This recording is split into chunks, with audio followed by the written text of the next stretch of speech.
that was, I would say at the beginning, a real passion of Chuck Rosen, who was the showrunner, the first season of the show. And I mean, he ran the show for years, but I mean, from the beginning, Chuck was, he loved the social issues. And we kind of like went head to head a little bit, like, okay, let's not make this, the white shadow, or it was like, how do we do the social issues and keep the show about the lives of the students? And I think what we found was, the lives of our characters and the small emotional stuff, without it becoming overly just completely plot driven by social issues. So I think we found a happy medium where we really thought, which was what I always thought the show should, why I wanted to do the show, which is, how do you look at the lives of teenagers today and what makes them interesting now?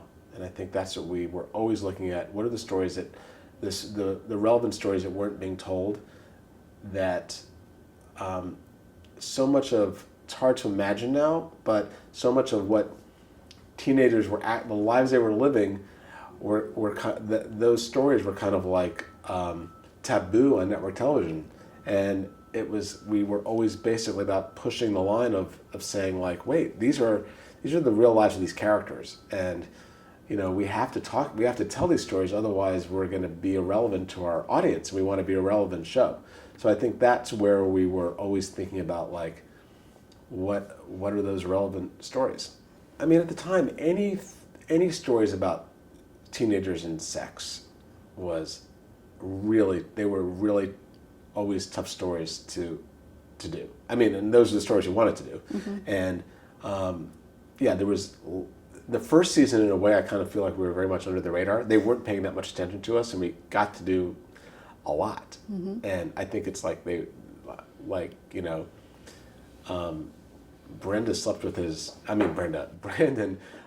slept with his old high school girlfriend in episode 4.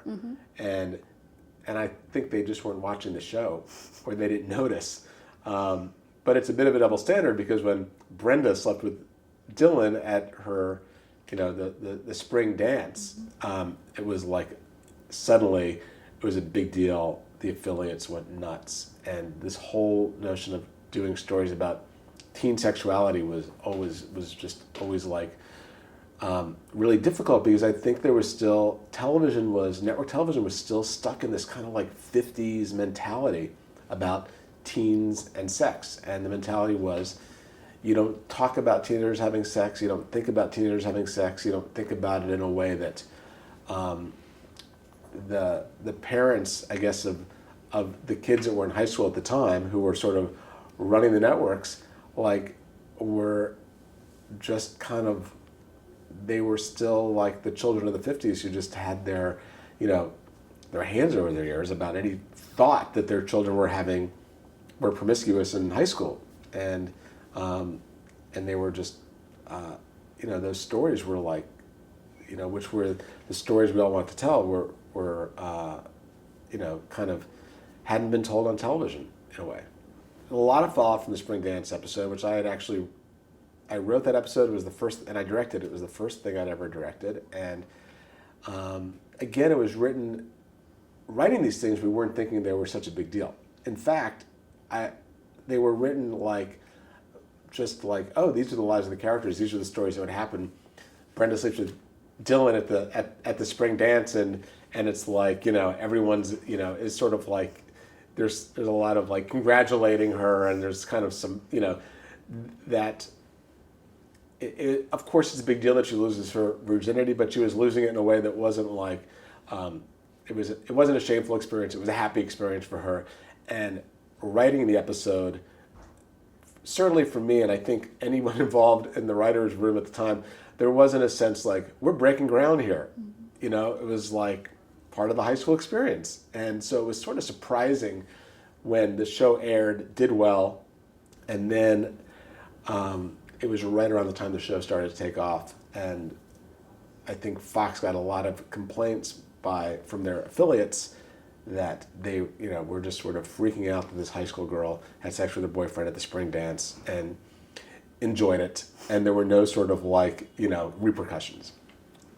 So that led to an episode the next season where Brenda had a pregnancy scare, an episode that I wrote, and I thought I didn't want someone else to write it because I wanted to write it in a way that hopefully felt like it was not going to be, you know, too much like some kind of like 1950s horror tale about, you know, the perils of having sex. But in fact, you know, there was an idea that Brenda had to be, have consequences based on her having had sex with Tillin. Wow. Yeah. So sexuality was I think our sort of like, you know, it was always a minefield in terms of teens and sex at that time.